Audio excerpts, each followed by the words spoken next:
والذين يؤتون ما آتوا وقلوبهم وجلة أنهم إلى ربهم راجعون أولئك يسارعون في الخيرات وهم لها سابقون.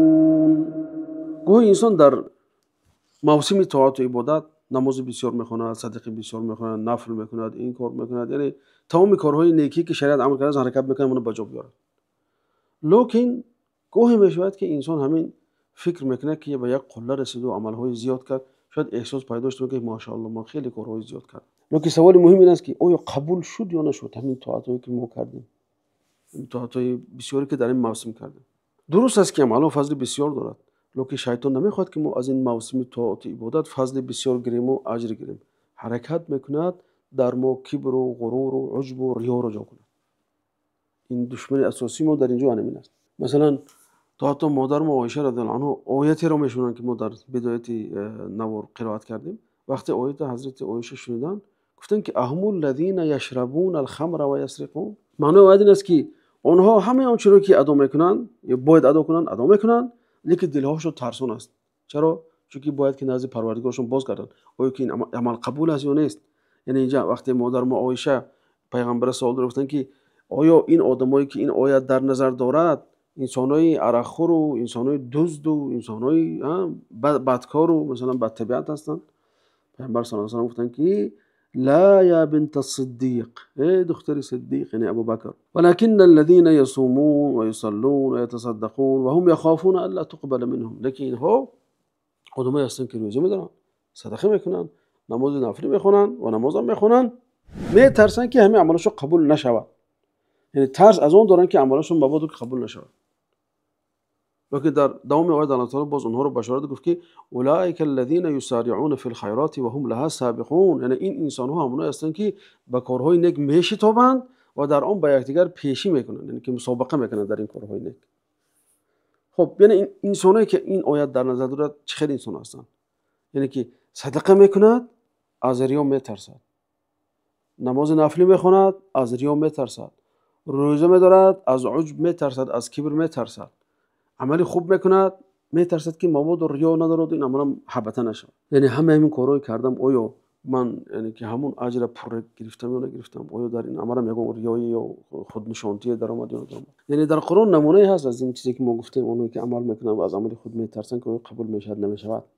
یعنی این هم بزرگترین عمل در اسلام، این هم جهاد در راه الله تعالی است. ببینید اینجا در سوره آل عمران الله تعالی میگه که وكأين من نبي قاتل معه ربيون كثير فما وهنوا لما أصابهم في سبيل الله وما ضعفوا وما استكانوا والله يحب الصابرين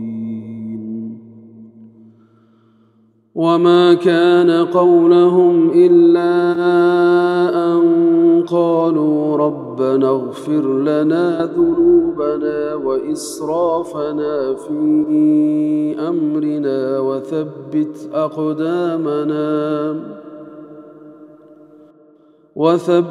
أقدامنا وانصرنا على القوم الكافرين.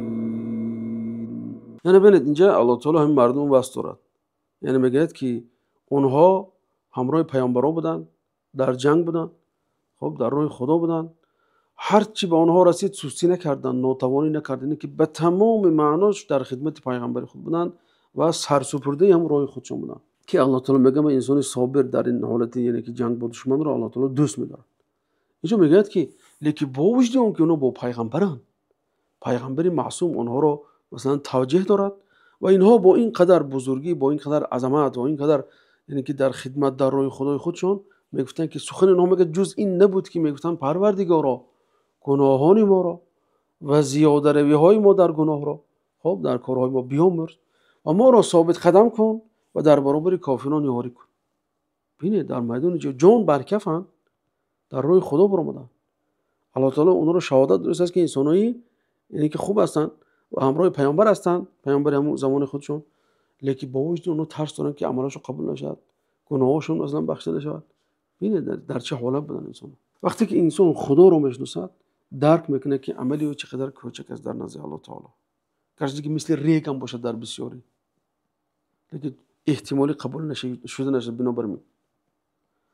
لیکن ببینید باز همون درباره آیه حضرت عایشه گردیم، چون ما در ذهن تفسیر با تفسیر آیه دیگه در اومدیم، میگن که در آخرش اولئک یسارعون فی الخیرات، یعنی که اینا الله تعالی مژده میده، میگه که اینا در کارهای نیک میشتابند و در کار نیک با همدیگر مسابقه میکنن. بنابراین انسان نباید که یعنی که یک 10 شب رمضان نماز خوند یا 20 تراویح خوند در چند شبش مثلا یا روزه داشت یا ختم قرآن کرد مغرور به خودش شود، چون که اون قبول شده و نشد.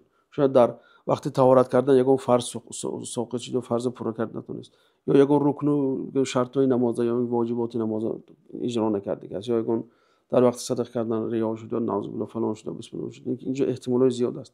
بنابراین بعد از عمل کردن انسان باید به الله تعالی توبه و استغفار پرسد. یعنی این نوار رو ما بعد این موسم بزرگ گذاشته ایستادیم برای اینکه مغرور نشیم و عمل بردوام کنیم، چون که یکی از نشانه‌های قبول عمل بنده این بردوامی بنده در همون عمل نیک است.